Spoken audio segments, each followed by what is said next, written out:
Salut! Alors voilà, ben, j'ai décidé de faire tout de suite, vous proposer tout de suite l'activité optionnelle finalement.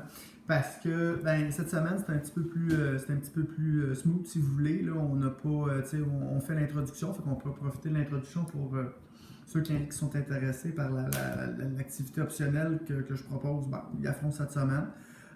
Puis en même temps, ben, elle va vous mettre dans le bain du travail à faire la semaine prochaine qui est sur l'éthique militaire. Parce que je vais vous faire discuter, je vais vous proposer de discuter sur l'éthique militaire.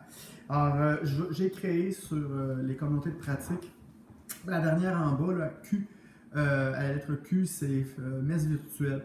Alors, allez tous discuter là. Parce que si jamais, si je vous laissais discuter dans le truc d'intro, du monde pourrait se ramasser à parler tout seul parce qu'il n'y a personne d'autre de son groupe qui a le temps ou le goût de faire l'activité l'activité optionnelle. Fait que c'est pour ça que j'ai casé ça dans. J'ai fait un truc là, pour tout le monde, puis c'est accès général, c'est le mess virtuel. Bon, maintenant, mon activité. J'ai lu un roman dans les vacances qui s'appelle Dis-moi qui dois mourir, par un auteur québécois, Jean-François Chabot. Le livre est jaune. Allez le chercher, si ça vous intéresse, allez le chercher dans votre librairie de quartier. Voici la prémisse. Le gars est avec son. Après la game de hockey, le hockey de garage, il se ramasse avec son chum dans un bar, dans un resto. C'est le resto de son chum, en fait. Puis il peut décompresse, prendre une petite frette après le service, après la game. Puis il y a un top de la mafia montréalaise qui est là. Charles Péloquin, Sir Chuck. Le Vito Corleone de Montréal, le big shot de la ville. Tu sais, c'est tous les autres sous-groupes, les autres petits groupes de mafieux, c'est lui le boss. C'est vraiment le big shot. Mais il y en a un qui veut le passer, qui veut le tuer, puis qui s'en vient pour le faire. Il se lève de sa table, puis il s'en vient pour le tirer. Puis le personnage principal sauve la vie, il y a un réflexe, là, c'est spontané, sauve la vie de Sir Chuck, de Charles Péloquin, du mafieux. Puis le mafieux a pour. Excusez-moi, mes lunettes me fatiguent, je vais faire les enlever. Le mafieux, en question, une cinquantaine d'années, puis dans sa conception du monde, c'était un milieu de travail plutôt difficile, plutôt dangereux, puis rester en vie jusqu'à une cinquantaine d'années, c'est quasiment. Il y a une explication à ça dans sa tête, puis selon lui, c'est qu'il vit en fonction d'un code, puis qu'il le respecte, un code d'honneur, des principes. C'est en respectant ce code-là que ça assure sa survie, tout ça qui est en vie. Puis, une des affaires là-dedans, c'est que si on te sauve ta vie, ben, tu dois quelque chose à quelqu'un. Tu as une dette, puis tu dois t'en acquitter. Puis, encore davantage, il se dit dans sa vision de tout ça, en sauvant ma vie, ben, tu as sauvé celle de ma femme puis mes 3 enfants. Fait que je te dois 5 vies. Fait que, il dit, puis pour m'acquitter de ma dette, ben, je vais tuer 5 personnes pour toi. Toi, tu vas me désigner 5 personnes, puis je ne veux même pas savoir pourquoi, je vais les tuer pour toi. Puis le truc là-dedans, qui est important de saisir, parce que là, c'est la première idée qui nous vient spontanément en tête, ben, c'est correct, tant qu'à moi, on est quitte.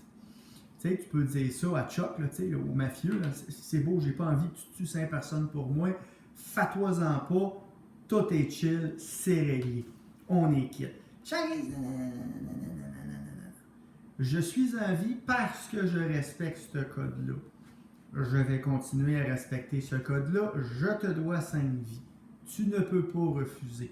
Tu dois me donner 5 noms que je vais faire mourir mon staff. Là, mais pas moi, le Chuck, évidemment. Prenez-moi pas pour un mafieux. Je suis juste un prof. Mais, fait que c'est ça. Il ne peut pas s'en sortir. Il doit nommer 5 personnes. Puis, il comprend que s'il ne fait pas ça, ben lui, il meurt. Fait que là, ses options, c'est donner 5 personnes ou lui mourir. Dans des souffrances qu'on présume qui seront probablement atroces, là, mais en tout cas, ça, je vous laisse. Fait que là, ça, c'est comme le premier embranchement du problème, du premier dilemme. Mais l'autre côté, c'est s'il décide de ne pas vouloir mourir, là, parce que c'est pas un choix instinctif d'à peu près tout le monde, mais on peut défendre l'idée que non, finalement, ben, vas-y, bute-moi, je le fais pas, je suis pas prêt à faire ça. Puis bon, évidemment, l'idée, là, c'est que si vous prenez cette position-là, tu sais, donner du gaz, là, donner du jus, dites pourquoi vous faites ça, c'est quoi votre raisonnement derrière, donnez-nous votre raisonnement, c'est comme ça qu'on va pouvoir discuter. T'sais. Puis, évidemment, bon, parce que le roman se termine pas tout de suite, fait que lui, il va avec, ok, je vais nommer 5 personnes, puis là, il se bisoune des règles à lui, puis comment je vais faire mon affaire, puis qui je vais choisir, puis pourquoi. Fait que, comment sortir de ce problème moral-là, c'est ça que je vous propose de discuter. Dans les 2 premiers embranchements, est-ce que j'y vais avec lui, je vais-tu voir la police, puis évidemment, c'est risqué, puis c'est à peu près vie d'aller voir la police, mais si on y va avec ce que lui fait finalement, c'est d'aller avec les 5 personnes, comment qu'on se sort de ça? Comment qu'on réussit à faire quelque chose qui est moralement défendable à ce niveau-là? Ou qu'est-ce que vous pensez de ce problème-là? Prenez la direction que vous voulez. Moi, je fais juste, dans le fond, ce qu'on fait ici, c'est que je présente une situation générale qui est celle-ci. Le mafieux te dit, ben, je t'ai doué 5 vies, tu me donnes 5 noms, j'ai tué, tu n'as pas le choix, tu peux pas refuser ça. Fait, comment ça c'est le sujet, c'est le point de départ de la discussion. Puis je vous invite à discuter là-dessus. Puis c'est à faire sur, si vous le faites, là, allez sur le mess virtuel pour que le monde vous en jase. Alors je vous remercie, puis j'espère que ça va vous intéresser. Au revoir!